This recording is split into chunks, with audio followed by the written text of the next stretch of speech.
Сәлем достар, лайк басып, каналыма тіркеліп, жаңа видеоларды көру үшін қоңырауша белгісін басып қойыңыз. Алдағы уақытта денсаулыққа пайдалы кеңестермен көбірек бөлісетін боламын. Жаңғақтың адам ағзасына пайдасы.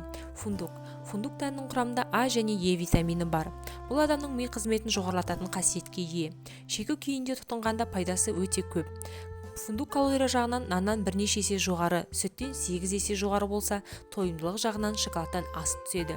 Пайдасы: әлсіздік, қант диабеті, гипертония, бүйректе тас болған кезде тамырдың кеңеюі, табырдың қабынуы, бауырды зиянды қалдықтарын тазартады. Басқа жаңғақтармен салыстырғанда фундуктың құрамында фолий қышқылы көп.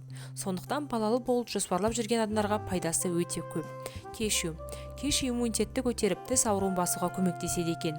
Бұл жаңғақ түрі Азия халқының сүйіп жейтін дәндерінің бірі болып есептелінеді. Сонымен қоса тағам түрлеріне де пайдаланады. Қуырылған күйінде тұтынады. Кешью аталған жаңғақтар ішінде майлысы аз болып есептеледі. Май 45%, ақуыз 17%. Пайдасы: кешью қаназдық, депрессия, зат алмасу бұзылған жағдайда пайдалы. Иммунитетті күшейтеді, жүректің қалыпты жұмысын қамтамасыз етеді. Қанда холестеринді төмендетеді. Сонымен қоса тіс ауырған кезде де көмегі бар. Bir күндік мөлшері 10 түйір. Газдалған сусымен бірге пайдаланғанда денсаулыққа пайдасы көбірек тиеді. Фисташкенің пайдасы өте көп. Асқазан ішек жолдарының қызметін жақсартып, тыныс жолдарының дұрыс қызмет атқаруына көмектеседі.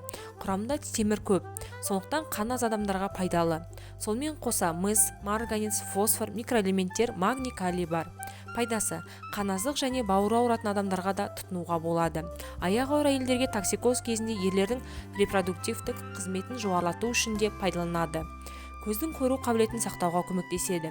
Фисташкенің калориясы төмен болғанмен де минералдар мен витаминдерге өте бай. Алайда көп жеуге болмайды. Тәулігіне үлкен адамдарға 15 дән жесе жеткілікті. Бадам жаңғағы. Калий, фосфор, темірге бай, сондықтан жүрек ауруына пайдалы болып есептелінеді. Негізінен көбіне тәтті тағам түрлеріне дайындағанда пайдаланады. Миндаль қанды тазартатын қасиетке ие. Бүйрек тасын шығаруға көмегі бар, алайда мөлшерін қатаң сақтау қажет. Миндаль Испанияда элиталық жаңғақ түрі болып есептелінеді екен. Грек жаңғағы өсетін тал өте ұзақ жасайтынына қарап, кавказдықтар грек жаңғағын қасиетті деп есептейді екен. Онда тіпті 4 ғасырдан бері жасап келе жатқан талдар бар көрінеді. Грек жаңғағын физикалық тұрғыдан әлсіреген уақытта, қан азайғанда, жүйке жүйесінің ауруларында, жүрек ауруы мен асқазан ауруларында пайдалы болып есептелінеді. Ер адамдарды белсіздіктен қорғайтын қасиеті де бар. Ауруханадан шыққан кезде әлдендіру үшін де пайдалы. Күндік мөлшері 5 түйір. Көп жеген жағдайда іш қатуы болуы мүмкін. Сондықтан осыны ескерген жөн. Қазақша каналдың дамуына үлес қосып, лайк басып, комментарий жазып, видеоның соңына дейін қарап, жақындарыңызбен бөлісе отырыңыздар.